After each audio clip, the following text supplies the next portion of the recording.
नमस्कार दोस्तों, मैं प्रियंका स्वागत करती हूँ आप सभी का पीवीआर कक्षा में। तो आज की हमारी इंग्लिश की सेकंड क्लास रहेगी, जिसमें हम फिलअप्स वाले जो पीवाईक्यू हैं, फिल इन द ब्लैंक्स के फॉर द ईयर 2025 ये सोल्व करेंगे। 2025 के दोनों पार्ट करेंगे, 1 and 2। ओके, तो क्लास में एंड तक बने रहिएगा। और ऑलरेडी हमारी जो पार्ट्स ऑफ स्पीच वाला लेक्चर है वो ऑलरेडी अपलोड हो चुका है यूट्यूब पर। प्लीज़ आप उस लेक्चर को छोड़ना मत। उसमें आप 10 आउट ऑफ 10 क्वेश्चन है उस लेक्चर में जो ट्रिक्स डिस्कस की गई हैं आप इजीली सोल्व कर पाओगे। तो प्लीज़ इसको भी आप देख लेना जाकर, ठीक है, आपके लिए ही बेनिफिशियल रहेगा। बाकी आज हम जो 2025 का ईयर है उसमें उसके जो फिल इन द ब्लैंक्स आते हैं ना, वो हम सोल्व करेंगे। ओके, तो चलिए क्लास में बढ़ लेते हैं। देखिए, जो इस लेक्चर की PDF है आपको कहाँ पर मिलेगी? टेलीग्राम चैनल पर मिल जाएगी, और उसका लिंक है वो आपको डिस्क्रिप्शन बॉक्स में मिल जाएगा। ओके, वहाँ से जाके आप चैनल को ज्वाइन कर सकते हैं और इस PDF को डाउनलोड कर सकते हैं। तो चलिए देखते हैं 2025 1 के हम सबसे पहले देख रहे हैं क्वेश्चंस। तो ये हमारा क्वेश्चन आया था, देखिए ये again fill in the blanks में ही है कि इसमें कुछ वर्ड्स हैं वो देने कि करेक्ट कौन सा फिल किया जाएगा। ओके, तो देखो, देयर इज़ नो ट्रूथ। पहले ना, सबसे पहले देखो आपको क्या करना है। एक मिनट, एक खाली स्लाइड देख लेते हैं हमारी। हाँ, सबसे पहला स्टेप, जब भी आप फिलअप्स को कर रही हो तो इसके कुछ रूल्स होते हैं सोल्व करने के। वो रूल्स एक बार हम देख लेते हैं। तो क्या रूल्स होते हैं? सबसे पहले आपको जो आपकी गट सेंस है उस पे जाना है। ओके, जो आपकी बेसिक सेंस होती है ना, उसके ऊपर आपको जाना है। सबसे पहले आप क्या करोगे, नॉर्मल एक सेंटेंस को पढ़ोगे, उस सेंटेंस को समझने की कोशिश करोगे कि कौन सी लैंग्वेज में, हिंदी में। जब आप सेंटेंस को हिंदी में बनाते हो तो आप इजीली उस क्वेश्चन को सोल्व कर पाओगे। ठीक है, तो सबसे पहला स्टेप हमारा क्या रहेगा कि सबसे पहले हम जो हमारी बेसिक सेंस बिना ऑप्शन देखे जो हम उस सेंटेंस में फिलअप कर सकेंगे वो चीज़ फिल करेंगे। ठीक है, सेकंड स्टेप क्या रहेगा, हम ऑप्शंस पे जाएंगे। ठीक है, और सबसे पहले अब हमने जैसे ही मीनिंग पढ़ लिया है, हमने मीनिंग पता लग गया, जो गिवन सेंटेंस है उसका मीनिंग पता लगते ही हम ऑप्शंस पे जाएंगे और सबसे पहले उन ऑप्शंस को एलिमिनेट करेंगे जो हमें लगता है कि ये सही नहीं है, ये फिट नहीं बैठ रहे। हम क्या करेंगे, फिट चेक, जैसे आजकल रील्स में करते हैं ना फिट चेक। तो आपको वो चीज़ करनी है इस लेक्चर में, इस जो हमारा पोर्शन रहेगा उसमें फिट चेक वाली चीज़ आपको फिट चेक करना है कि ये ऑप्शन इसमें फिट हो रहा है या नहीं। अगर नहीं हो रहा तो आप उन ऑप्शन को आप काट देना। ठीक है, फिर जो रेस्ट ऑप्शंस बचे हैं उनको आपने उस ब्लैंक में राइट डाउन करने की कोशिश करना। ठीक है, और फिर देखना कि जो आपकी गट सेंस है, जो आपका कॉमन सेंस जो कह रही है ना, कॉमन सेंस, कि आपकी अगर रीडिंग अच्छी होगी ना, ये कॉमन सेंस कब डेवलप होती है, ये भी बहुत इंपॉर्टेंट है इन क्वेश्चंस को सोल्व करने के लिए। तो देखिए, कॉमन सेंस हमारी कब डेवलप होगी, जब हम क्या करेंगे, रीडिंग करेंगे, जब हमारा रीडिंग का पोर्शन बहुत अच्छा होगा। तो अभी भी कोई ज़्यादा देर नहीं हुई है, अगर आप आज से भी अपना जो रीडिंग का पोर्शन है वो स्टार्ट करेंगे तो आपको डेली 30 मिनट से लेके 45 मिनट तक सिर्फ रीडिंग करनी है। उसमें चाहे तो आप भाई न्यूज़पेपर का उठा लीजिए, कोई भी एडिटोरियल है, कोई भी आर्टिकल है, मैक्सिमम मैं आपको एडवाइस करूँगी कि आप एडिटोरियल ही उठाना, और उसमें जो मीनिंग्स आए ना वो भी आप साथ में लिखते रहना। ठीक है, उनका आपको पता होना चाहिए, सिनोनिम, एंटोनिम, उन मीनिंग्स के। तो ऐसे आपका थोरोली न्यूज़पेपर भी कवर हो जाएगा, आपकी न्यूज़ भी कवर हो जाएगी, और साथ में आपकी वो कैब है वो भी कवर हो जाएगी, और रीडिंग वाला पोर्शन भी। तो ये तीनों बेनिफिट दे रहा हमें। लेकिन आप क्या कर सकते हैं इसके अलावा, आप कोई बुक जो आपको पसंद हो, चाहे आप फिलोसॉफी की बुक्स पसंद करते हैं या कोई और चीज़, कोई भी बुक, किसी भी टाइप की बुक है अदर देन योर जो टेक्स्ट बुक है वो। ठीक है, तो जो बुक्स जैसे इंटरेस्ट की आती है ना, जैसे किसी को मान लो कि फिलोसॉफी में इंटरेस्ट है, किसी को आर्ट एंड कल्चर में इंटरेस्ट है, या किसी को जानने में इंटरेस्ट है कि बिज़नेस कैसे ग्रो करते हैं, या फिर ऐसी बुक्स जो आती हैं जो ऑथर्स लिखते हैं उनकी आप देख सकते हो, वो बुक्स पढ़ सकते हो, और उसमें जो मीनिंग आ रहा है आप वो समझो, जो लाइन्स कैसे वो लाइन्स जा रही है। जैसे आप रीडिंग करोगे ना 30 to 35 मिनट्स की, जब आप रीडिंग करोगे ना तो आप ईजीली इस पोर्शन को सोल्व कर पाओगे। You can sell through this portion easily. Okay, this will become like कि कहते हैं ना कि एक कप ऑफ टी आपके लिए बन जाएगा। जब आप डेली बेसिस पर रीडिंग कर रहे हो, वर्ड मीनिंग्स है वो पढ़ रहे हो, जो भी मीनिंग आपके लिए डिफरेंट आ रहा है डे टू डे लाइफ में, उस मीनिंग को आप यूज़ कर रहे हो। ठीक है, जैसे कि अभी मैंने यूज़ किया सेल थ्रू।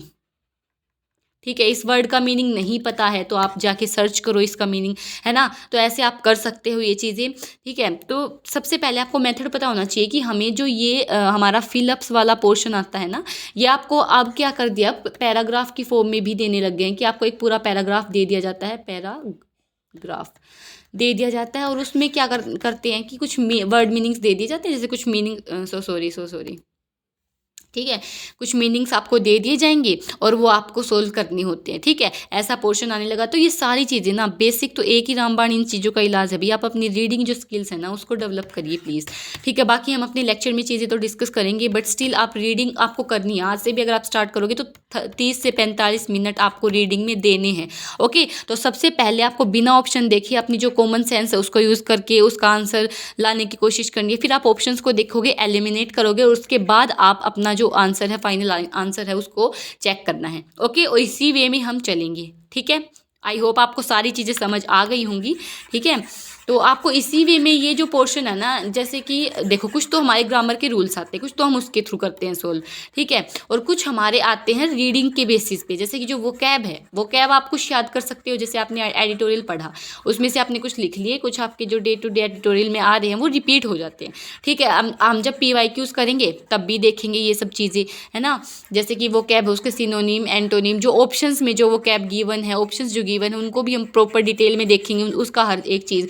तो मैक्सिमम तो यही रहता है कि आपके रिपीट हो जाएंगे उसी में से। जब हम PYQs करते हैं ना तो उसमें से रिपीट हो जाते हैं, है ना। या तो ऑप्शंस में से आपको रिपीट करके दे देगा, या फिर सीधा आपको वो डायरेक्ट वर्ड मीनिंग भी मिल सकता है। तो वो हम बाद की चीज़ें, वो हमारे लिए बाद की चीज़ें, बट सबसे पहले आपको हमारा यही काम रहेगा कि हम रीडिंग अपनी बढ़ाएं। ठीक है, जितना हम बढ़ा सके उतना। वो कैब है वो डेली बेसिस पे आप याद करने की कोशिश करो, समझने की, क्योंकि इंग्लिश क्या है भाई, एक लैंग्वेज है। ठीक है, इससे घबराने की ज़रूरत नहीं है, इसको आप समझने की कोशिश करो। जब भी हम किसी चीज़ की अंडरस्टैंडिंग बना लेते हैं ना तो वो चीज़ हमारे लिए बहुत आसान हो जाती है। ठीक है, हर एक चीज़ की, ऐसा नहीं है कि ये लैंग्वेज है तो आपको रूल्स रटने होंगे। जैसे कि हम बोल देते हैं, वेट मिनट, है ना, जैसे कि हम बोल देते हैं कि भाई 60 रूल्स ऑफ ग्रामर है। ठीक है, वो आपने पढ़ लिए, रट ली अच्छे से, बट अगर आपको उनका यूजेज नहीं पता ना, अगर आपने ए चंक ऑफ उसके जो एग्जाम्पल्स है वो सोल्व नहीं किए ना, तो आप पेपर में क्वेश्चन नहीं बना पाओगे। आपको रूल्स याद आएंगे बट उनको यूज़ करना नहीं आएगा अच्छे से। ठीक है, तो इसीलिए ना रीडिंग है, हर एक चीज़ का यूजेज है। तो ये तो क्योंकि देखिए CDS OTA का जो पेपर क्लियरिंग है ना वो किस पे डिपेंड करेगा, हमारा इंग्लिश पे डिपेंड करता है ना। जो कट ऑफ हम क्लियर करेंगे वो इंग्लिश के बेसिस पे करते हैं, और जो हमारा OTA IMA वाला होता है ना उसमें मैथ एक डिसाइडिंग फैक्टर हो जाता है।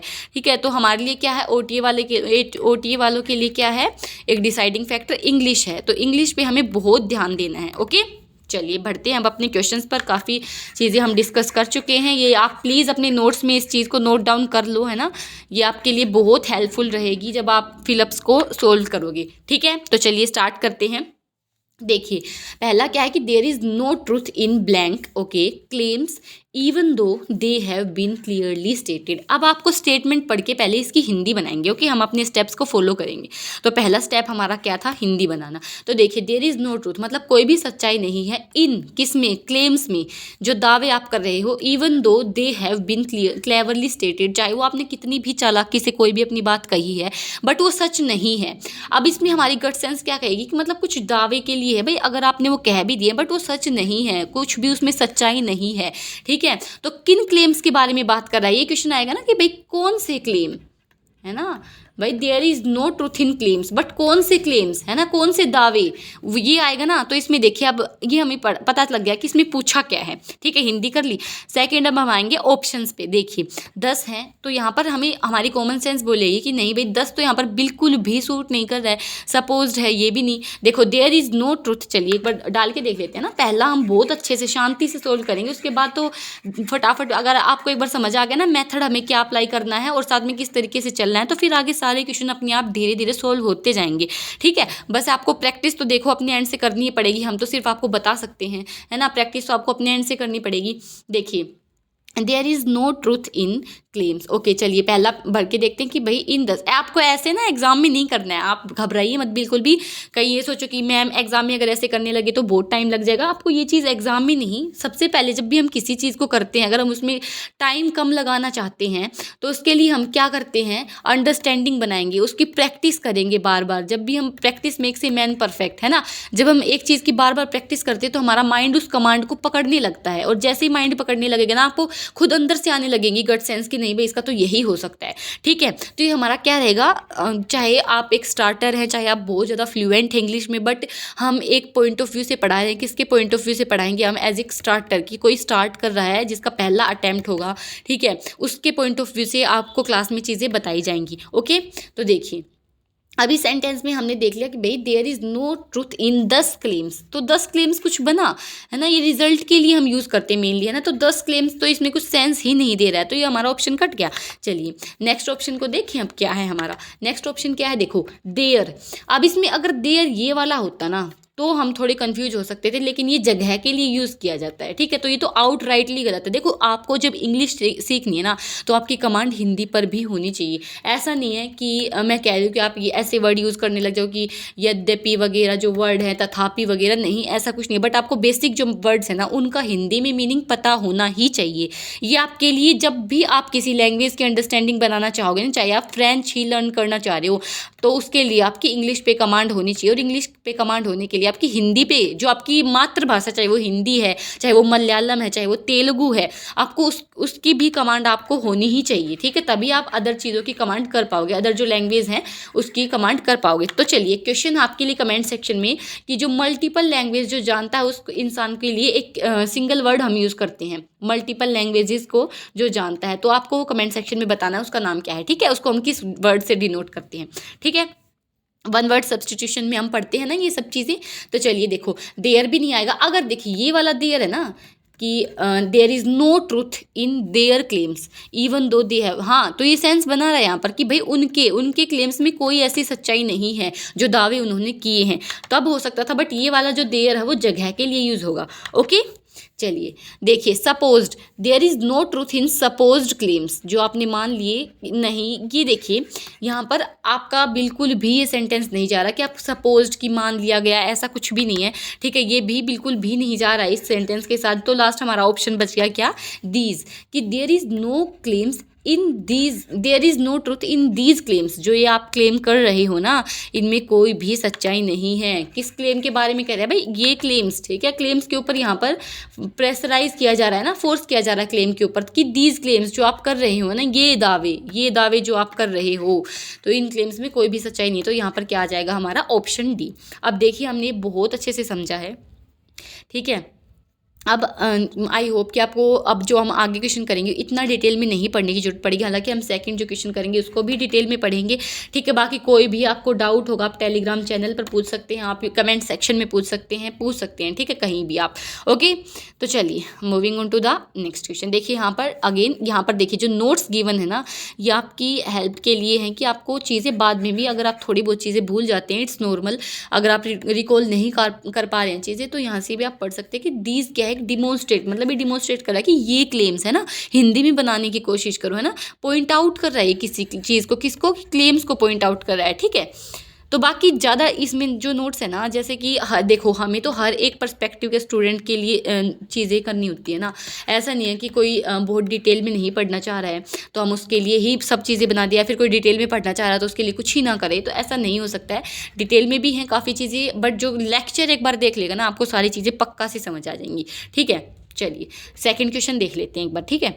चलो इस वीडियो को यहीं पे आप पॉज करो और इस क्वेश्चन को अपने एंड से करने की कोशिश करो एक बार, है ना, एक बार कोशिश करो कि आपकी गट सेंस क्या कह रही है। सबसे पहला स्टेप हमारा कॉमन सेंस क्या कह रही है वही अप्लाई करते हैं हम, ठीक है। सबसे पहले हिंदी बना ले, देखो the bridge was intended to allow people to cross, ठीक है, कोई ब्रिज बनाया गया है जिसका इंटेंशन क्या है कि भाई वो लोगों को अलाउ करे, मतलब उनके लिए कुछ सुविधा बनाई गई है, ठीक है। पीपल टू क्रॉस, ठीक है, blank to the other side of the river and get to the work, ठीक है, कि कोई ब्रिज है, कोई रिवर पड़ रही होगी बीच में और यहाँ पर लोग हैं और उनको यहाँ जाना है, ठीक है, तो यहाँ पर एक ब्रिज बना दिया गया है, ठीक है, उनकी सुविधा के लिए, लोगों की सुविधा के लिए। तो ये हो गई हिंदी। अब चलिए ऑप्शंस पे पढ़ते हैं। देखो क्रॉस ऑन है, जी नहीं, cross on to the, on तो यहाँ पर हमारा आएगा ही नहीं, क्यों नहीं आएगा ये भी हम इसको डिटेल में डिस्कस करते हैं, अभी भी करेंगे, बाद में भी एक रूल बताऊंगी आपको, ठीक है। देखो ऑन यहाँ पर क्यों नहीं आएगा, क्योंकि ऑन क्या है कि भाई सरफेस में किसी टच होना चाहिए, ठीक है। चलिए अब मान लीजिए कि कोई चीज़ सरफेस को टच करिए, चलो मान लो पैर कर रहे हैं टच, ठीक है, बट सेकंड क्या है भाई, नो मूवमेंट। ऑन किसके लिए हम करेंगे, जैसे the book is on the table, book table के ऊपर है, उसकी कोई मूवमेंट नहीं है ना, तो हम ऑन यूज कर पा रहे हैं, तो लेकिन यहाँ तो लोग चल के जा रहे हैं ना इसके ऊपर से, है ना, तो यहाँ पर ऑन नहीं आएगा। अब देखिए ओवर, क्रॉस ओवर, किसी चीज को लांघना, है ना, या फिर किसी चीज़ को हम किसी चीज़ के ऊपर से चल के जा रहे हैं, तो इसमें करेक्ट आंसर हमारा यही होगा क्रॉस ओवर। बट स्टिल देखिए अक्रॉस क्यों नहीं आएगा, क्रॉस भी तो यही होता है कि एक पॉइंट से दूसरी पॉइंट की ओर जा रहे हैं हम, बट इसमें क्या है कि डिफाइंड पाथ है कि भाई ब्रिज के ऊपर से जा रहे हैं लोग, क्योंकि नीचे से तो जा नहीं सकते, नीचे तो पानी है, रिवर है, तो यहाँ पर अक्रॉस सूट नहीं करेगा, क्रॉस अक्रॉस ये दोनों वर्ड्स भी आपको सेंस देते नहीं नजर आएंगे, है ना। तो हमारा अक्रॉस वाला ऑप्शन भी कट गया। अब देखिए क्रॉस डाउन, क्या वो नीचे से जाएगा, डाउन तो मतलब नीचे ही होगा ना, क्रॉस डाउन क्या तो कि वह पुल के नीचे से जाएगा, अगर पुल के नीचे से जाएगा तो पानी में डूब के मर जाएगा, है ना। तो क्या करेगा वो क्रॉस ओवर ही करेगा, ठीक है। आई होप आपको सारी चीज़ें क्लियर हो रही हैं। देखिए अब यहाँ पर हम एक बार और समझ लेते हैं इस चीज़ को डायग्रामेटिक रिप्रेजेंटेशन के थ्रू। देखो पॉइंट ए से पॉइंट बी की तरफ जाना और बीच में रिवर है, तो क्रॉस ओवर करेगा वो, ठीक है। ऑन नहीं करेगा भाई, मूवमेंट नहीं होती है ऑन वाली चीज़ में, ठीक है। अक्रॉस में होती है बट एक डिफाइंड पाथ नहीं है, इसमें एक डिफाइंड पाथ है कि भी पुल के ऊपर से जा रहे हैं, ठीक है। तो क्रॉस ओवर, ठीक है। तो ये चीज़ जब हम बेसिक रूल का भी हम इसमें कह सकते हैं कि जो हम बेसिक रूल्स पढ़ते हैं ना ग्रामर के, उसमें भी ये चीज़ें हैं वो दी जाती हैं। प्रीपोजिशन में हम समझते हैं ये चीज़ें, कंजक्शन में समझते हैं, ठीक है। तो ये जब कंसेप्ट पढ़ते हैं तो वहाँ पर ये चीज़ें हालांकि समझते हैं, बट स्टिल आई होप आपको अब समझ आ गया होगा कि हमने क्या कॉमन सेंस इसमें लगाई है, ठीक है। तो चलिए moving on to the next question. उससे पहले एक बार आपको थोड़े से एक चीज़ बता देती हूँ ना रूल्स में ही। देखो एक होता है हमारा ओन, एक होता है अपोन और एक होता है ओन टू। ये तीन चीज़ों में बहुत कन्फ्यूज़न हमें रहती है, ठीक है। ओन का हम ऑलरेडी डिस्कस कर चुके हैं, जैसे ये टेबल है और इसके कॉन्टैक्ट में फॉर एग्जांपल बुक ही रखी हुई है, ठीक है, कि book is on the table, ठीक है। ऑन है, एक तो मूवमेंट भी नहीं है उसमें, ठीक है, मूवमेंट भी नहीं है, होनी चाहिए, और साथ में क्या है कि पॉइंट ऑफ सरफेस से वो टच होनी चाहिए, जो पॉइंट ऑफ सरफेस है वहाँ से उसका कॉन्टैक्ट होना चाहिए, वो टच होनी चाहिए, ठीक है। ये हो गया हमारा ओन का रूल।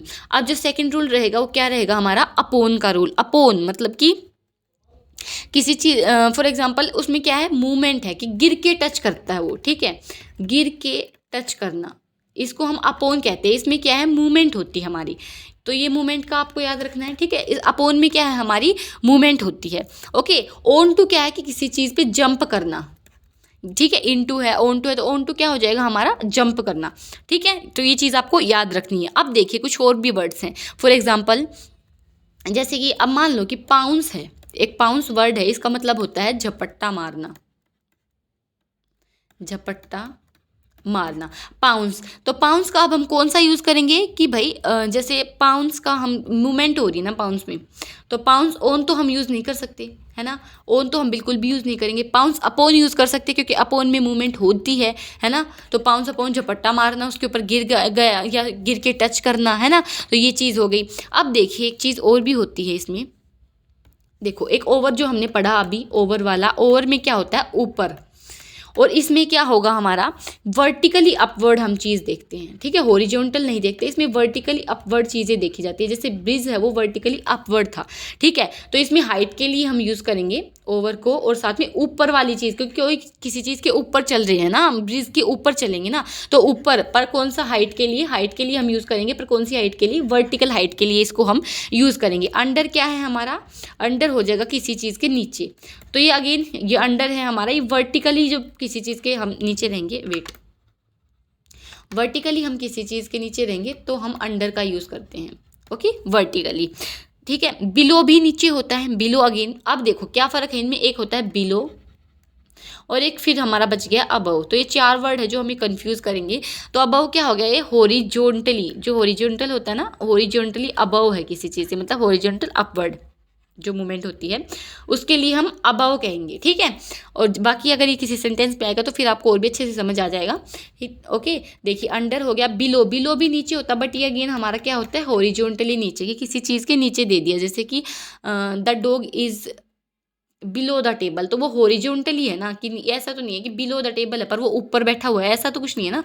तो ये हॉरिजॉन्टली बिलो हो गया। और अंडर द ट्री है ना, ऐसा भी हम यूज़ करते हैं। तो ये चीज़ें ना बेसिक हमारी जो ग्रामर है ना उसमें हम पढ़ते हैं। एक डिफरेंस बताया सिर्फ आपके लिए, जैसे कि एग्जांपल ले सकते हैं हम, एरोप्लेन ओवर माई हेड, है ना। अब ये क्या है, एरोप्लेन, मैं यहाँ खड़ी हूँ तो एरोप्लेन यहाँ पर है, एरोप्लेन ओवर माई हेड, तो ये क्या है हमारा वर्टिकली अपवर्ड हो गया, ठीक है। तो ये चीज़ हो गई। अब देखिए bridge over the river, bridge over the year river, ये हम अगेन पढ़ चुके हैं। तो रिवर है, इसके ऊपर है, तो ये वर्टिकली अपवर्ड है ना। इस सेंटेंस में भी क्या था, ये हमारा वर्टिकली अपवर्ड। तो अगर आपको ये रूल भी पता होता ना ओवर वाला, तो भी हम इस क्वेश्चन को ईजिली सोल्व कर सकते थे। बाकी आपको समझ भी आ गई हैं चीज़ें, बट स्टिल एक बार रूल भी बताना जरूरी होता है भाई, रूल भी समझने जरूरी होते हैं थोड़े, है ना। तो ओवर का आई होप आपको समझ आ गया होगा, ओवर वाली चीज़ की वर्टिकली जब हम ऊपर, जैसे एरोप्लेन हमारे सर के ऊपर है ना, तो ओवर माई हेड, मेरे सर के ऊपर मत खड़ा हो, don't stand over my head, है ना, कि मेरे सर के ऊपर मत खड़ा हो, है ना, वो वाली चीज़ हम बोलते हैं ना। तो ओवर है, जैसे और भी हम पढ़ सकते हैं ओवर एंड अबव का, बट ज़्यादा डीप में जाने की इसकी कोई ज़रूरत नहीं है, ठीक है। स्प्रेड है कोई चीज़, या फिर जैसे ब्लैंकेट ओवर द चाइल्ड, इसके लिए भी यूज़ करते हैं हम ओवर को। ओवर किसी चीज़ को बिछाते हैं ना, जब जैसे बिछाना में हो गया, है ना, फैली हुई कोई चीज़ है, जैसे किसी चीज़ को हम फैला देते हैं, जैसे ब्लैंकेट ओवर द चाइल्ड, तो हमने फैला दिया उसको, उसके लिए भी ओवर है। बट स्टिल हम इस सेंटेंस से ही अपने आप को जुड़े हुए रखेंगे, ताकि ज़्यादा डीप में ना जाए, क्योंकि रूल्स तो आप कितने ही पढ़ लो यार, रूल्स की तो कोई लिमिट नहीं है, ठीक है। चलिए नेक्स्ट क्वेश्चन पर बढ़ते हैं अब। चलो देखो नेक्स्ट क्वेश्चन क्या है हमारा। देखो ये थोड़ा लेक्चर लंबा जा सकता है, ये इसलिए भी जा सकता है क्योंकि हम इसको बहुत डिटेल में कर रहे हैं ना, इसलिए भी। पर जो आगे जो लेक्चर्स रहेंगे ना, उनको इतने डिटेल में करने की जरूरत नहीं पड़ेगी, क्योंकि आपको चीज़ें ना मैक्सिमम जो अभी हम बोल सकते हैं 50% जो चीज़ें हैं ना, वो आपको आज ही क्लियर हो जाएंगी, और जो बच गए 50% जो नेक्स्ट हम प्रैक्टिस सेट्स लगाएंगे उनमें क्लियर हो जाएगी, ठीक है। तो आपका क्लियर हो जाएगा मतलब फिलअप्स वाला पोर्शन, ठीक है। चलो, आई शैल नोट रेस्ट, ठीक है, मैं रेस्ट नहीं करूँगी, okay. Blank, I have gone to the bottom of this matter and found the truth. अब क्या लग रहा है इस सेंटेंस को पढ़ के कि भाई मैं आराम नहीं करूँगी। I have gone to the bottom of this matter, कि इसमें जो ये मामला है, इसके जब तक मैं तह तक नहीं पहुँच जाती, तक मतलब आ गया ना कि तह तक नहीं पहुंच जाती और सच्चाई नहीं पता कर लेती, तब तक मैं आराम नहीं करूंगी। तो यहाँ पर तक वर्ड आ गया, एक तो होता है जब तक और एक होता है तक वर्ड। तो इसका आप डायरेक्टली समझ लो कि यहाँ पर अनटिल का यूज़ करेंगे, ठीक है। इसकी हिंदी होती है अनटिल, और अनलेस की हिंदी होती है हमारी तक या फिर जब तक, ठीक है। और अनलेस के साथ हम कभी भी नोट वर्ड का यूज़ नहीं करते हैं, क्योंकि अनलेस खुद में ही एक क्या है, नेगेटिव वर्ड है, ओके। तो देखो मैं रेस्ट नहीं करूँगी, जब तक नहीं करूँगी जब तक मुझे सच्चाई का पता नहीं लग जाता, ठीक है, ये इस सेंस में है। तो आफ्टर यहाँ नहीं आएगा बिल्कुल भी, आई शैल नोट रेस्ट आफ्टर। यहाँ आफ्टर तब आ सकता था जब यहाँ पर नोट वर्ड नहीं होता। अगर नोट वर्ड है ना, तो यहाँ पर आफ्टर की कोई सेंस नहीं बनेगी। आप सेंस भी बना के देख लो एक बार, है ना, नहीं बन रही है बिल्कुल भी। वाहिल मतलब ये वाइल मतलब ड्यूरेशन बता रहा है ना, तो ये अगेन यहाँ पर use sense I shall not rest while, जब मतलब के दौरान, है ना, के दौरान इसकी हिंदी होती है ना। तो यहाँ पर बिल्कुल भी सूट नहीं कर रहा है, वाइल भी सूट नहीं कर रहा है। तो नेक्स्ट देख लेते हैं अब अपना, है ना। नेक्स्ट क्या है हमारा, देखो आफ्टर भी हमने देख लिया, वाइल भी हमने देख लिया। फोर अगेन हमारा जो टाइम के लिए ही यूज़ होता है, बट ये एक जैसे कि ड्यूरेशन ऑफ टाइम के लिए यूज़ होता है ना, ड्यूरेशन ऑफ टाइम। इसने ये तो नहीं बताना कि मैं 4 घंटे तक रेस्ट नहीं करूँगी, मैं 2 वीक तक रेस्ट नहीं करूँगी, या फिर मैं लास्ट वीक मैंने रेस्ट नहीं किया, ऐसी कुछ चीज़ें आई नहीं है ना। तो 4 तो बिल्कुल भी नहीं आएगा, है ना। 4 देखो 2 चीज़ों के लिए हम यूज़ करते हैं, अलग पेन से एक बार कोशिश करते हैं इसको लिखने की, है ना। कौन सा पेन ले, रेड। 4 हम 2 चीज़ों के लिए यूज़ करते हैं, एक तो हम जैसे रीज़न और पर्पस के लिए भी यूज़ कर लेते हैं, और एक हम टाइम के लिए तो यूज़ करते हैं। 4 और सीन्स हम पढ़ते हैं ना, तो वो इसमें कंफ्यूज नहीं होना है बिल्कुल भी, ओके। चलो देखो अनटिल यहाँ पर हमारा सूट कर रहा है बिल्कुल, ओके। चलो देखो, there are several reasons behind my choice of location the family visit, कि भाई बहुत सारे कारण हैं behind my choice of location की, जो मैंने लोकेशन चूज़ करी है फॉर द फैमिली विजिट, ठीक है। पर्पस पूछ रहा है ना कि भाई पर्पस बता रहा है यहाँ पर, तो रीज़न बता रहा है कि भाई मैंने जो लोकेशन की चॉइस है वो क्यों करी है, कि भाई जो फैमिली विजिट है वो हम कर रहे हैं। तो बहुत सारे रीजंस है वो देखे हैं लोकेशन की चॉइस करने के लिए। There are several reasons behind my choice of location for the family visit, है ना। हम देखते हैं अपनी फैमिली, तो यहाँ पर 2 बिल्कुल भी नहीं जाएगा, है ना। लोकेशन 2 नहीं जा रहा है बिल्कुल भी, है ना। इन लोकेशन, इन क्या किसी सिटी का नाम बताया है इसने, जो हम इन लगाए जैसे जो बड़ी सिटीज़ है, तो किसी प्लेस का नाम भी नहीं है, तो यहाँ पर इन भी नहीं आएगा, ठीक है। फ्रॉम ये क्या है, ओरिजिन के लिए यूज़ होता है ना फ्रॉम हमारा, तो ये ओरिजिन भी नहीं बता रहा है किसी चीज़ का। तो देखो ऑप्शन एलिमिनेशन के थ्रू भी आप इन चीज़ों को कर सकते हो। अगर हमें थोड़ी, अगर मान लो अगर हमें 50% भी किसी रूल्स की नॉलेज है ना, तो भी हम क्वेश्चन को सोल्व कर लेंगे। कुछ हालांकि क्वेश्चन आते हैं डिफिकल्ट, ठीक है, वो सबके लिए डिफिकल्ट होती है, वो आपके लिए नहीं सबके लिए होंगे, तो कट ऑफ लो चली जाती है, ये आपने देखी होगी ना ट्रेंड, ठीक है। तो देखो हमें बेसिक चीज़ें जो करनी है, जो सब लोग पढ़ रहे हैं एटलीस्ट वो तो हम पढ़ के जाएँ, अच्छे से करके जाएँ, ओके। तो यहाँ पर हमारा करेक्ट आंसर क्या हो जाएगा, 4 हो जाएगा, ठीक है, रीजन और पर्पस के लिए। देखो, all human beings ought to have a moral centre to fall back in times of crisis, कि जब भी ऑल ह्यूमन बींग्स की जितने भी हमारी मानव जाति के लोग हैं ought to have a moral centre. Moral centre मतलब कि एक तरीके से आप कह सकते हो कि जो मोरल सपोर्ट होता है एक सबके लिए, सबके पास, ठीक है। जब उनका बुरा टाइम आता है तो सबके पास एक मोरल सपोर्ट होता है जाने के लिए। तो यहाँ पर एक तरीके से एक फ्रेजल वर्ब का यूज़ किया गया है, ठीक है। बट स्टिल हम अगर हमें फ्रेजल वर्ब का नहीं पता तो हम कैसे सोल्व करेंगे, ठीक है, वो देखते हैं। हमारा काम ये है देखना, है ना। देखो, फॉल बैक ऑन, चलिए इसको हम थोड़ा सूट कर रहे हैं। हाँ भाई, fall back on in times of crisis, ठीक है। फॉल बैक इनटू, क्या हम दोबारा उसी चीज़ में जाएंगे क्या कि भाई हम क्राइसिस में हैं और दोबारा हम उसी चीज़ में जाके डूबेंगे? नहीं, ऐसा नहीं है। तो ये हमारा बिल्कुल इनकरेक्ट हो जाएगा, ठीक है। फॉल बैक ओवर, ओवर का हम कई बार पढ़ चुके हैं कि किसी चीज़ को बिछाना या फैलाना के लिए यूज़ होगा, या तो वो, या फिर जब हम किसी चीज़ को क्रॉस कर रहे हैं तो वो ओवर का यूज़ होगा, ठीक है। वर्टिकली जो अपवर्ड होता है तब की सेंस में। तो यहाँ पर ना तो कोई वर्टिकल एक अपवर्ड वाली चीज़ हो, या फिर यहाँ पर फॉल बैक ओवर कि दोबारा से, ये इसका अगर हम जैसे कि एक सेंटेंस यूज़ करते हैं ना कि डू इट ओवर अगेन, है ना, तो दोबारा से उस चीज़ को करो। तो यहाँ हम दोबारा तो उस चीज़ में जाना नहीं चाहेंगे ना क्राइसिस वाले टाइम में। तो ओवर वाली चीज़ मतलब कि डू इट अगेन, ओवर वाली चीज़ होती है कि दोबारा इस चीज़ को करो वाली फील दे दी है ना। तो ये चीज़ भी नहीं आएगी हमारी। अलोंग, के साथ वाली, है ना। अलोंग का मतलब है के साथ, कि fall back along in time of crisis. तो ये भी हमारा सेंस बिल्कुल नहीं बना रहा। तो एक ही ऑप्शन बच जाता है हमारा ओन वाला, फॉल बैक ओन। और इसका मतलब अब आपको आगे पता होना चाहिए, क्योंकि अभी PYQ में आ चुका है। तो मतलब पता होना चाहिए फॉल बैक ऑन का मतलब है कि जब बुरे टाइम में, हम मुश्किल वक्त में किसी सपोर्ट सिस्टम का सहारा लेते हैं तो उसको हम क्या बोलते हैं? Fall back on, okay. देखो, जो 2025 के जो हमारे क्वेश्चंस रहेंगे ना, वो ऑफिशियल आंसर की से वेरीफाइड हैं। तो इनमें तो कोई भी ऐसा नहीं है कि एक भी आपको आंसर गलत मिलेगा, ठीक है। हालांकि गलत तो आपको आगे भी नहीं मिलेंगे, बहुत ज़्यादा इंटेंसिव रिसर्च के बाद ही आपको जो भी चीज़ें हैं वो प्रोवाइड करी जा रही हैं, ठीक है। तो ऐसा तो कुछ भी नहीं आपको गलत मिलेगा। हालांकि हम ऑफिशियल आंसर की का तो वेट करते ही हैं कि आ जाए, तो हमें भी कंफर्मेशन हो जाए कि हाँ भाई जो हमारे आंसर गिवन है वो सही है। बट 2025 की आ चुकी है, तो ये आपके ऑफिशियल आंसर की से ही वेरीफाइड है क्वेश्चंस, ठीक है। जब हम 2025 का स्टार्ट करेंगे ना, तब मैं आपको एक बार बता दूंगी कि 2025 का भी हमारा स्टार्ट हो चुका है, ठीक है। तो बट वह भी ऑफिशियल आंसर की आई नहीं है, तो हमें भी नहीं पता है, ठीक है, ऑफिशियल आंसर की से कैसे वेरीफाई करें। बट जो आंसर्स हैं वो आपके काफ़ी अच्छे से रिसर्च करके ही इसमें लगाए गए हैं, तो डरने की कोई बात नहीं है, ठीक है। देखो, blank the process by which the state took over from the church, ठीक है। एक चीज़ हो गई कि जिस प्रोसेस के थ्रू स्टेट ने लिया, took over from the church, the registration of birth and death and marriages was complete by 1792 in Europe। इसमें दो काम हो रहे हैं, अगर आप नोटिस कर पा रहे हो तो, है ना, कि जैसे दो काम हो रहे हैं कि the process by which the state took over from the church. एक तो ये हो गया, the registration of birth, death, marriages was complete bye 1792 in Europe. Europe में प्रोसेस भी कंप्लीट हो चुका था, ठीक है। तो इसमें देखो दो काम एक साथ होने की हमें फील आ रही है ना, जब हम हिंदी में इसका अनुवाद करते हैं। तो देखो दो काम, हाउएवर कि यद्यपि, क्या यहाँ पर यद्यपि चीज़ लग सकती है? जब दो काम एक साथ हो रहे हैं तो यद्यपि तो बिल्कुल भी नहीं लगेगा कि यद्यपि ये काम हो चुका था पर ये काम नहीं हुआ था। मतलब यहाँ पर कॉन्ट्रास्ट के लिए हम यूज़ करते हैं ना कि ये काम तो हो चुका था, हाउएवर वाली चीज़ें, है ना। लेटर, बाद में, later the process by which, तो यहाँ पर बिल्कुल सूट ही नहीं करा लेटर, तो है ना। इंस्टेड द प्रोसेस बाय विच, यहाँ पर के बावजूद, मतलब इंस्टेड है कि के बावजूद, है ना, कि instead of that, instead of it, है ना।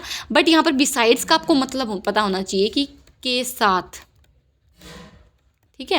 ये बिसाइड्स का मतलब यहाँ पर के साथ के वाला है, ये बिसाइड नहीं है कि मेरे बगल में, ये वाला बिसाइड नहीं है, ये बिसाइड्स है, यहाँ पर एस लगा है, ठीक है। तो ये आपको ध्यान रखना के साथ। तो यहाँ पर बिसाइड्स बिल्कुल सूट कर रहा है कि बिसाइड्स की जो प्रोसेस हुआ था भाई, स्टेट ने टुक ओवर किया, उसके साथ साथ रजिस्ट्रेशन भी कंप्लीट हो चुके थे, ठीक है। तो के साथ वाली यहाँ पर आपको हिंदी का एक बार थोड़ा सा ध्यान रखना पड़ेगा, ठीक है। तो चलिए नेक्स्ट क्वेश्चन पर बढ़ते हैं। देखो, the matter can not be settled that easily. अब ये बात बताइए कि जैसे ऑप्शंस पढ़ते हैं, आपको हिंदी करने की जरूरत नहीं है हर एक सेंटेंस की भी। अब जैसे ये वन लीनियर में है डायरेक्ट, तो हम देखो the matter can not be settled that easily. अब हमें ये पता है कि नेगेटिव सेंस दे रहा है ना। अनइवनली, कोई चीज़ इवनली है, कोई अनइवनली है, कि जैसे इवनली नहीं हो रही, कि जैसे लगातार नहीं हो रही है, बार बार रुक रही है, बढ़ रही है, ऐसे हो रही है ना, रुक रही है, चल रही है, ऐसे अनइवनली हो रही है। तो यहाँ पर कुछ सेंस आ रहा है कि unevenly the matter can not be settle that easily. तो अनइवनली की तो बिल्कुल आउटराइटली गलत है। अनफॉर्चुनेट और अनफॉर्चुनेटली में से देखेंगे, वट एवर द मैटर, मतलब जो कुछ भी, the matter can not be settle, the जो कुछ भी कहो वाली चीज़ थोड़ी है यहाँ पर कि भाई मैटर आसानी से खत्म नहीं हुआ, तो जो कुछ भी वाली सेंस नहीं है इसमें, है ना। दो ऑप्शन हट गए। अब देखो अनफॉर्चुनेटली और अनफॉर्चुनेट में देखो यहाँ पर क्या चीज़ हमें ज़्यादा जा रही है। अनफॉर्चुनेट लगा के देखते हैं। देखो अनफॉर्चुनेट, आपको एग्जाम में ऐसा नहीं करना है कि आप हर एक ऑप्शन, आप, मैं कह रही हूँ ना, जब तक एग्जाम आएगा ना तब तक तो इतनी आप प्रैक्टिस कर चुके होगे ना कि आपको पता लग जाएगा पढ़ते ही सेंटेंस का, कि इस ऑप्शंस पढ़ते ही आपको पता लग जाएगा कि क्या सूट हो रहा है इसमें, है ना, क्या चीज़ फिट इन हो रही है। Okay, unfortunate the matter can not be settled that easily. अब यहाँ पर अनफॉर्चुनेट एक एडजेक्टिव है, ठीक है, और एडजेक्टिव क्या बताता है भाई, ये क्वालिफाई करता है नाउन को। तो यहाँ पर नाउन कहाँ है, ठीक है, तो यहाँ पर ये एडजेक्टिव है, ये सब्जेक्ट के तौर पर यहाँ यूज़ नहीं होगा। यहाँ पर क्या होगा, एडवर्ब। एलवाई का रूल हमने लास्ट क्लास में पढ़ा था ना, तो ये क्या हमारा एडवर्ब है, तो यहाँ पर एडवर्ब यूज़ होगा, ठीक है। अनफॉर्चुनेटली ये तो हम कॉमन सेंस, जो कॉमन लैंग्वेज है ना, उसमें भी डे टू डे जो सेंटेंसेस है उसमें भी यूज़ कर लेते हैं, है ना। जो न्यूज़पेपर उसमें भी हम ऐसे सेंटेंस का यूजेस पढ़ते हैं, जैसे कि unfortunately the matter can not be settle that easily, आसानी से नहीं हुआ, ये दुर्भाग्य की बात है ना, तो बी आ जाएगा इसमें। ओके, चलो, the leaders comments came a day after the parties performance in the region was not encouraging. दो काम हो रहे हैं अगेन हमारे, है ना, कि भाई लीडर का कमेंट आया और पार्टी की परफॉर्मेंस भी अच्छी नहीं थी, है ना, रीजन में। देखो अब देखो, डिस्पाइट, के बावजूद की वाली फीलिंग आ रही है कि भाई के बावजूद द लीडर्स कमेंट्स, ऐसा कुछ भी सेंस ही नहीं बन रहा इसका, तो है ना। इंगेजिंगली वाली चीज़ भी नहीं आएगी, क्योंकि अगेन ये एक नेगेटिव सेंटेंस है कि भाई एक तो हार गई है पार्टी, फिर जो लीडर है उसका कमेंट भी आया है ना, कि लीडर का कमेंट आया है आफ्टर, कि कोई भी अपनी खुशी से हारने के बाद मीडिया के सामने नहीं आएगा, ठीक है। मोर ओवर और एंडियरिंगली, सॉरी सो सॉरी, हो जाता है कई बार, एंडियरिंगली, है ना। तो यहाँ पर आएगा मोर ओवर, कि मतलब एक तो वो हार गई है, फिर लीडर का कमेंट आया है, तो मोर ओवर एडिशन हो रहा है ना चीज़ों का, एडिशन। एक्चुअली ना एंडियरलिंग का थोड़ा सा कुछ और मीनिंग है, ये मैं रिकॉल नहीं कर पा रही हूँ। कोई नहीं, इसको एक बार टेलीग्राम ग्रुप में इसका मीनिंग डाल देंगे, रिकॉल नहीं कर पा रही हूँ मैं अभी इसका मीनिंग क्या था, कुछ पता नहीं, याद नहीं आ रहा है। कोई नहीं, मोर ओवर इसका करेक्ट आंसर हो जाएगा कि इस सेंटेंस में क्या कर रहा है कि ऑलरेडी सिचुएशन खराब थी, तो ये ऐड ऑन कर रहा है दो सिचुएशन में, है ना, एडिशन टू, है ना। तो देखिए प्लस का निशान भी है यहाँ पर। चलो नेक्स्ट क्वेश्चन पे बढ़ते हैं। देखो, blank the squad also has a couple of new faces who are equally well qualified to play the forthcoming match. कि स्क्वाड के पास दो नए चेहरे भी कुछ नए चेहरे भी आ गए हैं जो कि वेल क्वालिफाइड हैं खेलने के लिए जो आगे के मैचेस हैं। अब भर के देखते हैं, क्योंकि इसमें अगर आप हिंदी भी करोगे तो फिर आपको सेंस समझ नहीं आ रही है, तो हम डायरेक्ट ऑप्शंस पे चलेंगे, वे सेकेंड चीज़ अपनाएंगे, है ना। वाइल द स्क्वाड के वाइल तो यहाँ बिल्कुल भी नहीं आएगा, है ना, क्योंकि ये क्या है, हमारा एक प्रीपोजिशन है, ये टाइम के रूप में नहीं आ रहा है यहाँ पर। अगर ये टाइम के रूप में आता तो अलग बात थी, बट यहाँ पर एक प्रीपोजिशन के रूप में आ रहा है ना वाइल, तो प्रीपोजिशन है, ये सब्जेक्ट नहीं हो सकता है, ये दोनों तरफ नाउन लेता है। कि हमने पढ़ा है ना कि प्रीपोजिशन ऑब्जेक्ट क्या लेगा, हमारा नाउन लेगा, है ना, तो यहाँ पर वाइल नहीं आ सकता। और फिर अगर आप सेंस भी बना के देखें तो ये तो हो गया रूल, और अगर आप सेंस भी बना के देखें तो देख लो एक बार सेंस भी बना के, है ना, क्या जाता है हमारा। अभी हमारे पास टाइम है, कोई टाइम कंस्ट्रेंट थोड़ी हमारे पास। देखो, while the squad also has a couple of new faces who are equally, कि भाई ये ऐसा हो गया ना कि हमें एक अलग चीज़ चाहिए। वाइल जब हम लगाते हैं कि while the squad has a couple of new faces, but वे अच्छे से नहीं खेल पा रहे हैं, है ना, तो ऐसी सेंस तो बिल्कुल भी नहीं आ रही है, तो वाइल यहाँ पर नहीं आएगा। बिकॉज ऑफ भी नहीं आएगा, बिल्कुल ही सेंस नहीं बना रहा है। Because of the squad also, because of reason के लिए हम यूज़ करते हैं ना, तो यहाँ पर कोई रीज़न थोड़ी आ रहा है ना। मीन वाइल और काइंड ऑफ बच गया, तो यहाँ पर आएगा मीन वाइल, क्या मतलब क्या होता है, के दौरान, और काइंड ऑफ की भाई अपने ही प्रकार का कुछ है ना। तो देखो ये दोनों और देख लेते हैं एक बार। देखो इसमें मीन वाइल भर के देखते हैं एक बार। Meanwhile meanwhile the squad also has a couple of, हाँ भाई इसमें है कि अभी कपल के पास और भी जो नए चेहरे आ चुके हैं जो कि वेल क्वालिफाइड हैं। तो यहाँ पर मीन वाइल बिल्कुल हमारी सेंस दे रहा है। ठीक है, एक बार यहाँ पे आपको समझा देती हूँ डायग्रामेटिक रिप्रेजेंटेशन। देखो, एक ऑनगोइंग एक्शन और डिस्कशन है कि टीम ऑलरेडी बहुत अच्छा खेल रही है, बट और भी चेहरे आ चुके हैं जो कि फोर्थ कमिंग जो आने वाले मैचेस हैं उनमें अच्छा परफॉर्म करेंगे। तो यहाँ पर मीन वाइल आएगा कि इस दौरान और भी अच्छे आ चुके हैं, तो के दौरान इसका मीनिंग हो जाएगा। तो यहाँ पर क्या है, साइमल्टेनियसली, मतलब एक साथ जो एडिशन हो चुका है ऐसे मेंबर्स का कि वो एक साथ अच्छे से और भी अच्छे से खेल पाएंगे। तो यहाँ पर क्या सेंस है, इस दौरान वाली सेंस है। ओके, अगेन चलिए नेक्स्ट क्वेश्चन पर बढ़ते हैं, है ना। The principal was addressing the student on ways and means of conducting the sports meet of the college। यहाँ पर एक सेंटेंस खत्म हो रहा है, ये ध्यान रखना आपको। ठीक है, यहाँ पर सेंटेंस स्टार्ट हो रहा है। तो अब देखिए, इन स्पाइट ऑफ है, ये हमारी प्रीपोजिशन है ना। तो यहाँ पर ये बिल्कुल भी नहीं आ सकता। वाइल है, देखते हैं किस सेंस में यूज़ हो रहा है ना, स्टिल और फर्दर। तो देखो स्टिल, अब इसको पूरा पढ़ लेते हैं एक बार, है ना। The principal was addressing, principal address कर रही थी स्टूडेंट्स को on ways and means of conducting the sports meet, कैसे होनी चाहिए कॉलेज की, है ना, इस चीज़ पर बातें चल रही थी। फिर क्या हुआ कि उसने एक ओपिनियन आया था एक एथलीट का, उस पर रिस्पॉन्ड किया कि she wanted to learn about responding, इसमें ING वाला है कि उनका जवाब देते हुए वो क्या सीखना चाह रही थी। अबाउट 2 बार आ गया, क्या सीखना चाह रही थी, how more sports could be included in the meet, कि कौन से और स्पोर्ट्स हैं हम ज़्यादा से ज़्यादा जो ऐड कर सकते हैं मीटिंग में। तो जवाब देते हुए वो कुछ सोच रही है ना, कि जवाब देते हुए वो कुछ चीज़ कर रही है। तो फर्दर आएगा इसमें, देखो फर्दर, अब बढ़ के देख लेते हैं। देखो फर्दर रिस्पोंडिंग के आगे, क्योंकि एक सेंटेंस यहाँ पर ख़त्म हो चुका है कि वो एड्रेस कर रही है, एक काम कर रही है, हमें पता लग गया है, एक काम का समापन हो चुका है कि हमें पता लग गया कि एक काम वो कुछ कर रही है कि एड्रेस करिए स्टूडेंट को। वो एड्रेस करते हुए फर्दर उसने आगे किसी और का, ऐसा तो नहीं है कि आते ही मीट स्टार्ट हुई, ठीक है, और मतलब वो आई भी नहीं थी स्टेज पर, किसी ने अपनी क्वेरी पूछ ली, है ना, वो चीज़ इसमें नहीं बता रखी। इसमें बता रखा है कि भाई वो एड्रेस कर रही है, मतलब प्रोसेस ऑलरेडी, एक जो प्रोसेस है वो स्टार्ट है, मतलब कंटिन्यूएशन में है। तो ये चीज़ प्लीज़ अच्छे से समझना कि एक प्रोसेस ऑलरेडी कंटिन्यूएशन में है, तो उसके फर्दर में मतलब आगे और चीज़ हो रही है। ठीक है, तो इन स्पाइट ऑफ के बावजूद नहीं आएगा कि उसने इसके बावजूद उसका रिप्लाई दिया कि वह कहीं और भी बिजी थी, बट स्टिल उसने रिप्लाई दिया, ऐसा कुछ भी फील नहीं है।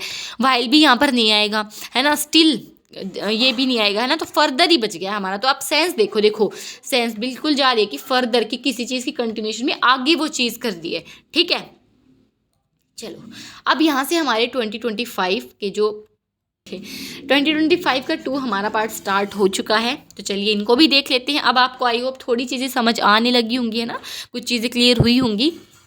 अब रूल्स भी पढ़ लेना एक बार जाके, आपकी जो भी आपने जहाँ से भी नोट्स बनाए हैं ना, एक बार रूल्स को रिवाइज कर लेना, आपको और भी अच्छे से चीज़ें समझ आने लगेंगी हमारे आगे के लेक्चर्स में। ठीक है, आई मस्ट, ठीक है, मैं, मस्ट मतलब यहाँ पर आ गया, ओके, मे और सॉरी मस्ट, हाँ, ओट और शुड और मस्ट वाला होता है ना, तो यहाँ पर मस्ट आ गया, मतलब कि कुछ चीज़ पर ज़्यादा हम डाल रहे हैं ना, तो कि आप कह सकते हो प्रेशर, या फिर किसी चीज़ पर ज़्यादा हम दबाव डाल के बोल रहे हैं ना। I must ask for tolerance from board. अब देखो इसमें क्या है, इस क्वेश्चन में ना थोड़ी कन्फ्यूज़न है। There is confusion hovering around this question. And what is a confusion, कि जैसे चलो पहले एक बार पूरा डिस्कस कर लेते हैं, फिर कन्फ्यूज़न पे आएंगे ना। देखो स्टार्टिंग में कन्फ्यूज़ कर दूँगी तो समझोगे क्या फिर, है ना। I must ask for tolerance from the board. अब इसमें क्या है, चलो देखते हैं। देखो आई मस्ट फॉर एग्जाम्पल, यहाँ पर कोई एग्जाम्पल दे रहा है कि भाई I must for example, ask for कि मुझे टॉलरेंस के लिए पूछना चाहिए, ask for tolerance from the board कि मान लो उसने कुछ गलती की होगी और वो टॉलरेंस के लिए पूछ रहा है कि भाई प्लीज़ आप इस चीज़ को टॉलरेट कर लो, है ना। तो यहाँ पर कोई रिक्वेस्ट हो रही है ना कि मैं पूछ लूँगा टॉलरेंस के लिए। तो एग्जाम्पल वगैरह तो बिल्कुल भी इसमें आउटराइटली इसमें गलत हो जाएगा एग्जाम्पल वाला, है ना। फॉर एग्जाम्पल और लाइकली तो इसमें बिल्कुल नहीं आएंगे। I must likely ask for tolerance from the board, ये भी नहीं आएगा। आई मस्ट ये किसी चीज़ का रिजल्ट है ना, कि आपने कुछ गलती की है और उसके रिजल्ट में आप टॉलरेंस के लिए पूछ रहे हो। तो देखो देयरफॉर और दस में से एक कन्फ्यूज़न है, बट हम यहाँ पर अपना जो आंसर रखेंगे वो देयरफॉर ही रखेंगे, आई मस्ट देयरफॉर, क्योंकि देखो ये दोनों चीज़ें ना हम एज ए सिनोनिम्स यूज़ करते हैं, है ना। और इसमें क्या है, जो 10 वर्ड का यूज़ है ये हम मोस्ट फ्रिक्वेंटली यूज़ नहीं करते हैं, और ये ज़्यादातर हम मोस्ट जो फॉर्मल चीज़ें हैं ना, फॉर्मल लैंग्वेज में हम चीज़ों को यूज़ करते हैं। तो यहाँ पर कुछ कहने के आंसर 10 होना चाहिए, कुछ देयरफॉर, बट हम अपना आंसर देयरफॉर ही रखेंगे, बाकी हम अपनी ऑफिशियल आंसर की का भी वेट करेंगे। बट यहाँ पर ऐसे ऐसा कोई कन्फ्यूजन नहीं है, क्योंकि देखो ये दोनों ना, इसका ऑलमोस्ट सेम ही मीनिंग होता है, क्योंकि सिनोनिम है ये दोनों, ठीक है, जिनका सेम मीनिंग होता है, इसलिए थोड़ी कन्फ्यूजन है, बाकी तो कुछ नहीं है ऐसी। बट यहाँ पर हम जाएंगे देयरफॉर के साथ कि I must therefore ask for tolerance from the board. बाकी हमने सेट कर लिए ना, फॉर एग्जाम्पल और लाइकली तो यहाँ बिल्कुल भी सूट नहीं कर रहा है ना। पहले अपनी गट सेंस पे ही जाना आपको, ठीक है, जो गट सेंस कहेगी, जो आपकी कॉमन सेंस कहेगी ना। अगर आपको क्वेश्चन नहीं आ रहा है समझ, तो आप अपनी कॉमन सेंस के साथ जा सकते हो, मैक्सिमम वो चीज़ सही होती है। क्यों? क्योंकि हमारे दिमाग में ना कहीं एक कोने में जो चीज़ हम कभी पढ़ते हैं तो वो एक इम्प्रिंट सा बना लेती है, माइंड उस मेमोरी को स्टोर करता है, बट वो थोड़ी धुंधली सी रहती है। तो जो हमारा पहली इंस्टिंक्ट आएगी ना, फर्स्ट इंस्टिंक्ट, उस पर ही आपको इंग्लिश के पेपर में तो वर्क करना है। और ये कब वर्क करेगी, ये ऐसे नहीं है कि नॉर्मल आप जाके कर दोगी, जब करेगी जब आपकी रीडिंग बहुत अच्छी होगी, ठीक है। चलो देखते हैं क्वेश्चन को अब, है ना। इलोक्वेंट, एलोक्वेंट भी इसको पढ़ते हैं, एलोक्वेंट इसके राइट प्रोनाउंसिएशन है eloquent. Expression of this scepticism can be found in the high theory removed from the reality. Eloquent का मतलब क्या होता है, ये काफ़ी बार पूछा भी जा चुका है, इसका मीनिंग है ना सीडीएस में ही, कि कोई बहुत अच्छा वक्ता है, कोई बहुत अच्छा बोलने वाला है, उसको हम कहते हैं एलोक्वेंट। एक्सप्रेशन मतलब कि किसी ने बहुत अच्छी बात है, कि जो स्केप्टिसिज्म वाली चीज़ है ना, जब उसमें हम एलोक्वेंट एक्सप्रेशन का यूज़ कर लेते हैं ना, बहुत अच्छा कोई बोल देता है, तो वो रियलिटी से वो चीज़ हट जाती है, ठीक है।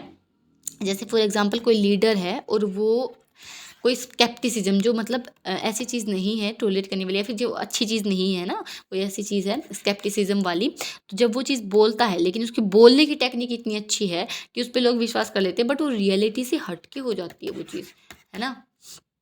तो उस सेंस में है ये सेंटेंस। अब देखते हैं, देखो अनइंगेजिंगली, क्या यहाँ पर है कि अनइंगेजिंगली बिल्कुल भी सूट नहीं करेगा, पर समवट एक डिग्री का बात करता है, यहाँ पर कोई डिग्री वाली चीज़ नहीं है ना, तो समवट तो हट जाएगा यहाँ पर। Fortunate eloquent expression of this scepticism, fortunate यहाँ पर कोई सौभाग्य वाली बात नहीं, क्योंकि इसमें एक कॉन्ट्रास्ट वाली चीज़ है, एक नेगेटिव वाली चीज़ है, कि वो रियलिटी से हट जाता है ना, तो फॉर्चुनेट वाली चीज़ नहीं आएगी। अनइंगेजिंगली और इंडीड बच गया अब हमारा, है ना। तो देखिए इसमें किसी चीज़ पर प्रेशर डाल रहा कि इलोक्वेंट एक्सप्रेशन के साथ जो स्केप्टिसिज्म वाली चीज़ है ना, वो रियलिटी है वो हटा देती है ना। तो क्या कर रहा है, इसमें किसी चीज़ पर हम प्रेशर कर रहे हैं ना, किसी चीज़ पर दबाव डाल रहे हैं, तो इसके लिए हम क्या यूज़ करेंगे, इंडीड यूज़ करेंगे। इंडीड यहाँ पर ज़्यादा बेस्ट सूटेड रहेगा हमारा, ठीक है। तो यहाँ पर क्या आएगा, इंडीड आएगा। ये जो वर्ड है वो किसी बात पर जोर दे रहा है, इम्फेसिस डाल रहा है, ओके। क्वेश्चन नंबर 3 है वो क्या है कि I shall consider the narrow lines of argument articulated by philosophers, ठीक है। इसमें क्या इसकी सेंस बनेगी, पहले वो देख लेते हैं कि भाई मैं कंसीडर करूंगा नैरो लाइन ऑफ, यहाँ पर कुछ चीज़ हम बहुत केयरफुली कर रहे हैं ना, उस वाली सेंस आ रही है ना। तो देखते हैं, सुई जेनरस क्या हमारा इसका मतलब होता है यूनिक होता है, ठीक है। मैटर ऑफ फैक्ट कि कुछ हम ऐसी चीज़ कह रहे हैं कि मैटर ऑफ फैक्ट है, वो बिल्कुल भी नहीं, सेंस नहीं बनाता है ये। और ये एक वर्ड है सिरेंडिपिशियसली, इसका मतलब सिरेंडिपिटी से ये हमने डिराइव किया है, ठीक है, सिरेंडिपिटी से। तो यहाँ से हमने डिराइव किया, जिसका मतलब कुछ अचानक से कुछ अच्छी वैल्यूएबल चीज़ होना, है ना। तो यहाँ पर वो भी सेंस नहीं है बिल्कुल भी। तो यहाँ पर इन पर्टिकुलर कि I shall consider in particular, किसी चीज़ को हम बहुत ज़्यादा ध्यान से करेंगे, कि किस चीज़ का हम ध्यान रखेंगे ज़्यादा, इन पर्टिकुलर कोई विशेष चीज़, the narrow lines of argument articulated by the philosopher, इस चीज़ को भी हम ध्यान रखेंगे, ठीक है। अब देखो, तो यहाँ क्या आएगा हमारा, इन पर्टिकुलर करेक्ट आंसर हो जाएगा, ओके। खास तौर पर, है ना, देखो स्पेसिफिकली किसी चीज़ की बात की गई है, ओके। नेक्स्ट क्वेश्चन क्या है, issues of religious plurality are embedded in the relationship between different followers of the party. अब ये पढ़ते ही हमें सेंस पता लग रहा है, कुछ तो नेगेटिव सेंस है ना, कुछ बहुत ज़्यादा केयर करने वाली, यहाँ केयर वाली अलग चीज़ है कि भाई किसी चीज़ पे कोई ऐसा मतलब कि मुद्दा ऐसा है कि जहाँ पर हमें बहुत केयरफुली ध्यान देना होगा, अदरवाइज क्या है, राइट्स हो सकते हैं, है ना। क्योंकि यहाँ पर क्या है, जो रिलीजियस प्लूरलिटी है वो किसके साथ आती है, relationship between different followers of the party, है ना। तो ये चीज़ होगी। अब देखो कुछ बहुत ज़्यादा ध्यान वाली चीज़ है, तो डिग्री तो यहाँ पर बिल्कुल भी नहीं आएगा, है ना, समवट यहाँ पर नहीं आएगा, ओके। सिग्निफिकेंटली मतलब कुछ बहुत ज़्यादा चीज़ की बहुत ज़्यादा इंपॉर्टेंट है कोई चीज़, अनएक्सपेक्टेडली तो यहाँ नहीं आएगा। मैंने तो ये उम्मीद ही नहीं की थी, यहाँ बिल्कुल भी नहीं है। ओवर मच वाला तो बिल्कुल ही सूट नहीं करा है ना, तो सिग्निफिकेंटली बच गया हमारा, है ना। देखो सिग्निफिकेंटली बच गया कि कोई चीज़ बहुत ज़्यादा इंपॉर्टेंट है और ये इंपॉर्टेंट है, ये इश्यू अगेन है ना, क्योंकि अगर थोड़ा भी ध्यान नहीं दिया गया तो ये चीज़ बिगड़ सकती है। तो सिग्निफिकेंटली यहाँ पर हमारा करेक्ट बैठेगा, ठीक है, बिल्कुल। अब देखो, we can take recourse to, ठीक है, हम दोबारा उस चीज़ पर विजिट कर सकते हैं कि what I call an argument from a ordinary life. तो ये जो जो वर्ड्स हैं हमें फील करवा रहे हैं कि किसी स्पीच का एंड हो रहा है ना, कोई स्पीच दे रहा है और उसका एंड कर रहा है कि वी कैन टेक, तो कुछ चीज़ बता रहा है ना कि we can take recourse to what I call an argument from ordinary life, कि जिसको हम कहते हैं आर्ग्यूमेंट फ्रॉम ऑर्डिनरी लाइफ। उस पर हम कोई स्पीच दी होगी इसने इस चीज़ पे और फिर हम बोल रहे हैं कि हम इस चीज़ पर आ सकते हैं। तो क्या वो गुस्से से ये चीज़ कहेगा? जब हम किसी स्पीच का एंड करते हैं तो पोलाइटली करते हैं, तो गुस्से से तो बिल्कुल नहीं करेगा, फैटली भी नहीं, क्योंकि अगेन फैटेलिटी वर्ड से ये ड्राइव किया गया है ना, फैटेलिटी डेथ वाली जो चीज़ें होती है ना उससे रिलेटेड है। तो ये भी नहीं आएगा। एक्सेप्टेबली, कि मैंने एक्सेप्ट कर लिया, क्या यहाँ पर कोई डिबेट हो रही थी? डिबेट नहीं है, स्पीच से रिलेटेड है, तो एक ही बच गया हमारा ऑप्शन एलिमिनेशन के थ्रू, कौन सा बच गया? फाइनली। ओके, नेक्स्ट देखो, नेक्स्ट क्या है? Note blank metal necessarily solid in its natural state. अब आपको सीधा पता लग जाएगा, ऑल तो यहाँ नहीं आएगा, नोट ऑल मेटल, क्योंकि यहाँ पर क्या, मेटल सिंगुलर में यूज़ है और जो ऑल वर्ड है वो हम प्लूरल के लिए यूज़ करते हैं, तो ऑल हट गया। एनी भी नहीं आएगा यहाँ पर, है ना, नोट एनी मेटल सेंस ही नहीं बना रहा, बच गए दो, इनमें कन्फ्यूज हो जाओगे आप, है ना। क्यों? देखो, ईच और एवरी, कि नोट एवरी मेटल, ये हम वैसे एनसीईआरटी की लाइंस में भी पढ़ते हैं, not every metal is necessary, कि जरूरी नहीं है कि हर एक, यहाँ पर एवरी का मतलब आपको पता होना चाहिए हिंदी में, हर एक, और ईच का मतलब है प्रत्येक, इनमें कन्फ्यूजन है कि नॉट ईच मेटल, देखो ईच और एवरी में ही देख लेते, देखो नॉट ईच, प्रत्येक जो मेटल है जरूरी नहीं है कि वो सॉलिड में हो, प्रत्येक यहाँ पर ये फील नहीं दे रहा, लेकिन यहाँ है कि हर एक मेटल जरूरी नहीं है कि वो सॉलिड स्टेट में हो। फॉर एग्जाम्पल जो हमारा मरकरी है, ठीक है, तो हर एक वाली फील है यहाँ पर। आपको इसका हिंदी मीनिंग पता होनी चाहिए इस चीज़ के लिए, तो ईजिली, और वैसे सेंस भी बना रहा है। देखो, नॉट एवरी मेटल, हर एक मेटल नहीं होता जरूरी कि भाई वो सॉलिड में हो, ईच वाला सेंस नहीं बना रहा है। ओके, ईच पर्सन के लिए हम ज़्यादातर यूज़ करते हैं, है ना, थिंग्स के लिए भी कर लेते हैं, बट ईच पर्सन वाली चीज़ हम ज़्यादा पढ़ते हैं। ओके, तो ये हो गया हमारा। आप देखिए नेक्स्ट क्वेश्चन क्या है? The reminder has gone out on, okay, occasions, blank दे दिया, रिक्वायरिंग पर्सनल, यहाँ पर्सनल का मतलब क्या है? जो हमारा स्टाफ वर्क करता है ना हमारा नीचे, उसका है personnel to complete their personal files, कि भाई रिमाइंडर्स हैं वो हर एक ओकेज़न पर भेजे गए हैं, या फिर जो रिमाइंडर्स हैं वो कई ओकेजन्स पर गए हैं। The reminder has gone out on, अब देखो फर्दर, किसी चीज़ का कंटिन्यूशन तो नहीं है भाई, ऑलरेडी कोई चीज़ चल रही है और उसका कंटिन्यूशन में, तो फर्दर तो नहीं है ना। सेवरल, अनटोल्ड और most, the reminder has gone on most occasions, कि बहुत मोस्ट वाली चीज़ की, मोस्ट ओकेजन्स की, मैक्सिमम जो ओकेजन्स हैं उस पर, ऐसा नहीं है, ये हमारी फील नहीं दे रही है बिल्कुल भी, है ना। अनटोल्ड, अनटोल्ड तो बिल्कुल नहीं आएगा। देखो अब सेवरल बच गया, कि the reminder has gone out on several, कई ओकेजन्स पर भेजा गया है, requiring the personnel to complete their files, कि सेवरल ओकेजन्स यहाँ पर बिल्कुल सूट कर रहा है, कि बहुत सारे मौक़ों पर भेजा गया है ना, सेवरल ओकेजन्स यहाँ पर आएगा। ठीक है, ये ज़्यादा हमें हमारी वाइब दे रहा है कि हाँ ये बिल्कुल परफेक्ट इसमें जा रहा है ना। जैसे अनटोल्ड, ये क्या है? एग्जेजरेटेड लगता है कि भाई अनटोल्ड और मोस्ट यहाँ बिल्कुल ही नहीं आएंगे, ये तो बिल्कुल आप हटा ही दो, है ना। बच गया क्या? सेवरल है, जैसे ये है तो हम आंसर पढ़ चुके हैं। ओकेजन्स प्लूरल है, रिमाइंडर एक बार नहीं कई बार दिया गया है, तो यहाँ पर क्या आएगा? सेवरल आएगा, है ना। मोस्ट ऑफ द ओकेजन्स आता ना तो हम थोड़ा ठीक मान सकते थे, बट यहाँ सिर्फ मोस्ट है, तो ये बिल्कुल गलत हो जाएगा। और ओकेजन्स यहाँ पर क्या है? हमारा प्लूरल है, तो यहाँ पर हमारा बहुत बार वो चीज़ हो चुकी है ना, तो ये सेवरल आएगा। Okay, it is important for people to work their coworkers, again ये तो बहुत आसान है यार, with their coworkers in the office to ensure maximum productivity, तो बहुत आसान है, इसमें तो कुछ समझने की जरूरत नहीं है। You can choose blank shirt you like from the collection available in the, अब देखो यहाँ आपको कन्फ्यूजन हो सकती है, वट एवर और विच एवर में। देखो जो विच हम वो थिंग के लिए यूज़ करते हैं ना, नॉन लिविंग थिंग्स के लिए विच यूज़ करते हैं, तो यहाँ पर विच आप यूज़ करोगी, ठीक है। Which ever, you can choose which ever shirt you like, ये तो हम नॉर्मली, ये तो बहुत मतलब एक यूज टू वाली चीज़ होगी, इससे तो ये रूल तो बहुत पहले भी पूछा गया है बहुत बार, और ये अब फिर पूछने लगे है ना। अब देखो यहाँ पर आएगा विच एवर, तो ये भी आसान था। Depending on your performance preference you can choose to complete either or, अब यहाँ पर ईदर और एक साथ आया है, तो ये वो रूल वाला ईदर और नीदर नोर जो हम पढ़ते हैं ना, ईदर और नीदर नोर, ये रूल वाला नहीं है, ये चीज़ आपको ध्यान रखनी है। ये अब इसकी सेंस पढ़ते हैं क्या है, ठीक है। तो इसमें कंफ्यूज नहीं होना, रूल वाला नहीं है बिल्कुल भी। डिपेंडिंग ऑन योर अपनी प्रेफरेंस के बेसिस पर या तो ये चूज़ कर सकते हो या आप एक से ज़्यादा भी, मतलब या तो आप एक चूज़ कर सकते हो कि टू कंप्लीट ईदर और courses being offered by the university. अब देखो, ईदर और सम कोर्सेज नहीं, ईदर और मैनी कोर्सेज नहीं, ईदर और एनी कोर्सेज की यहाँ पर सेंस नहीं बन रही, ईदर और एनी कोर्सेज वाली सेंस नहीं बन रही है ना, कि या तो आप ये कर सकते हो या फिर एक साथ बहुत सारे भी कर सकते हो। तो या तो एक कर सकते हो यहाँ पर, या तो ईदर का मतलब एक, या फिर आप दोनों भी कर सकते हो, ऑफर्ड बाय द यूनिवर्सिटी, ठीक है। चलिए एक्सप्लेनेशन पढ़ लेते हैं कि देखो, ईदर का मतलब या तो एक और बोथ, या तो दोनों कर सकते हो, या तो यहाँ पर ईदर का मतलब एक है कि या तो आप एक कर सकते हो या आप दोनों कर सकते हो, ठीक है। तो ये आपको ध्यान देना था बस इसमें, ठीक है।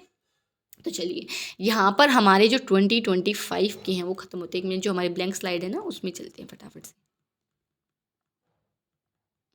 देखो यहाँ पर हमारे जो 2025 के ईयर के इतना जो फिल इन द ब्लैंक्स थे सारे हमने कर लिए हैं, ठीक है। एक पैराग्राफ फिलिंग वाला था, वो थोड़ा सा फिल इन द ब्लैंक्स में ना जाके हमें उसके वर्ड्स के मतलब पता होने चाहिए, उसमें आएगा वो, ठीक है। तो वो कैब वाले पोर्शन में जब हम करेंगे ना तब हम उसको कवर कर लेंगे। वही एक बचा है 2025 जो 2 हुआ था उसमें बचा है वो, ठीक है। तो बाकी अब हम अपना जो 2025 वाला है वो कंप्लीट कर चुके हैं। 2025 का जो ईयर है उस दोनों पोर्शंस है वो हो चुके हैं फिल इन द ब्लैंक्स, और उम्मीद है कि आपको समझ भी आए होंगे बहुत ज़्यादा। मैंने अपने जो एफ़र्ट्स हैं मैंने 100% दिया आपको समझाने के लिए कि ईज़ी से ईज़ी वे में आपको समझाने की कोशिश की है, कि दोनों वेज लेने की कोशिश की है, कि आपको ग्रामर का रूल भी बता दिया और साथ में आपको जो आप ट्रिक अपना सकते हो ऑप्शंस के थ्रू, ऑप्शंस को पढ़ के आप जो ट्रिक अपना सकते हो, क्योंकि इसमें ऐसी एज सच कोई जो हमने लास्ट लेक्चर में पढ़ी थी ऐसी कोई ट्रिक नहीं बन सकती है, ऑप्शंस के थ्रू ही हम इसको कर सकते हैं, ठीक है। तो ये हर चीज़ हर तरीके से एक्सप्लेन करने की कोशिश की गई है। आपको फिर भी कोई डाउट है तो वो आप टेलीग्राम चैनल पर पूछ सकते हैं, या फिर आप हमारे कमेंट सेक्शन में भी पूछ सकते हैं, ठीक है। तो चलिए मिलते हैं नेक्स्ट क्लास में, तब तक के लिए बाय बाय, टेक केयर। और जो भी आपको फर्दर नोटिफिकेशन होगी ना हमारी क्लासेस के रिगार्डिंग, किसी भी चीज़ के रिगार्डिंग, वो जो नोटिफिकेशन है वो आपको, अगर आप टेलीग्राम ग्रुप में हैं तो वहाँ तो आपको मिल ही जाएगी, और आपको यूट्यूब की जो कम्युनिटी पोस्ट है ना वहाँ पर मिल जाएंगी सारी इन्फॉर्मेशन, कि कौन सी क्लास है वो कब होगी, कौन सी क्लास कब स्टार्ट होने वाली, कौन सा टॉपिक रहेगा, ये सारी चीज़ हैं वो आपको पहले ही बता दी जाएंगी।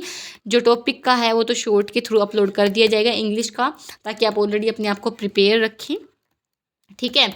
और जो पीडीएफ है वो भी लेक्चर से पहले ही आपको प्रोवाइड कर दी जाएगी, ताकि आप उस पर स्क्रिबल कर सकें, अपनी तरफ से आप राइट कर सकें, ठीक है। अपनी जो भी पॉइंट्स आप लिखना चाहें, जो भी आपके डाउट्स हों, ताकि आप वही आप लिख लो, ताकि बाद में आपको याद भी ना रहे, तो आपको पता हो पीडीएफ पढ़ते टाइम कि इस चीज़ में हम अटके थे तो ये चीज़ हमें आनी चाहिए, ठीक है। तो चलो मिलते हैं नेक्स्ट लेक्चर में, तब तक के लिए बाय बाय, टेक केयर।